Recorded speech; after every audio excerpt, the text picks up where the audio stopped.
28 ফেব্রুয়ারি শনিবার যুক্তরাষ্ট্র ও ইসরায়েলের হামলায় ইরানের সর্বোচ্চ নেতা আয়াতুল্লাহ আলী খামেনি নিহত হন। এরপর মূলত দেশটিতে একক কোনো নেতৃত্ব নেই। যুদ্ধ চালিয়ে যাওয়া বা বন্ধ করার নির্দেশনা কে দিবেন, এটি নিয়েও আলোচনা আছে।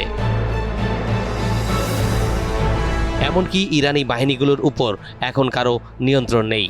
সেনাবাহিনী ও বিপ্লবী গার্ড বাহিনীর জেনারেলরা তাদের ইচ্ছে মতো প্রতিষেধমূলক হামলা চালিয়ে যাচ্ছে বলে দেশটির পররাষ্ট্র মন্ত্রণালয় থেকে জানানো হয়েছে।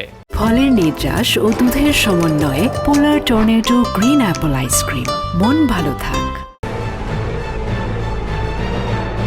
এমন পরিস্থিতিতে দুই পরাশক্তির বিরুদ্ধে যুদ্ধ চালিয়ে যেতে তড়িঘড়ি করে 3 সদস্যের অন্তর্বর্তীকালীন কাউন্সিল গঠন করেছে তেহরান। এতে প্রেসিডেন্ট মাসুদ পেজেশকিয়ান ও সুপ্রিম কোর্টের প্রধান বিচারপতি গোলাম হুসেইন মোহসেনি এজেইয়ের সঙ্গে স্থান পেয়েছেন দেশটির গার্ডিয়ান কাউন্সিলের সদস্য ও প্রখ্যাত আলেম আয়াতুল্লাহ আলী রেজা আরাফি। এই 3 জনের মধ্য থেকে একজনকে শীঘ্রই শীর্ষ নেতা হিসেবে নির্বাচন করা হবে বলে ইরানের পররাষ্ট্রমন্ত্রী জানিয়েছেন। এরপর থেকেই আলী রেজা আরাফিকে নিয়ে চলছে বিস্তর আলোচনা ও গুঞ্জন। তিনি কি তাহলে পরবর্তী খামেনি হবেন, এমন প্রশ্ন রাজনৈতিক বিশ্লেষকদের।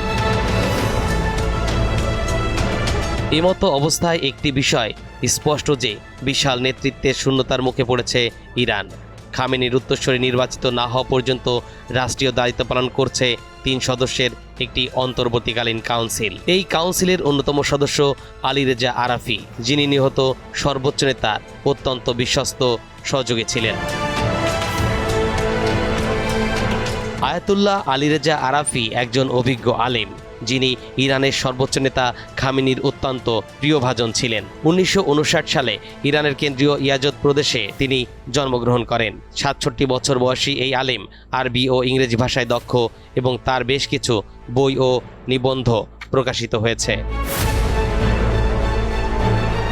1989 সালে খামেনি সর্বোচ্চ নেতা হওয়ার পর আরাফির উত্থান শুরু হয়। তবে সর্বোচ্চ নেতার মৃত্যু আরাফিকে বিশ্বজুড়ে আলোচনায় নিয়ে এসেছে। তৎকালীন পশ্চিমাপন্থী শাসক শাহ মোহাম্মদ রেজা পাহলভির বিরোধিতার কারণে মাত্র 16 বছর বয়সে তিনি কারাবরণ করেন।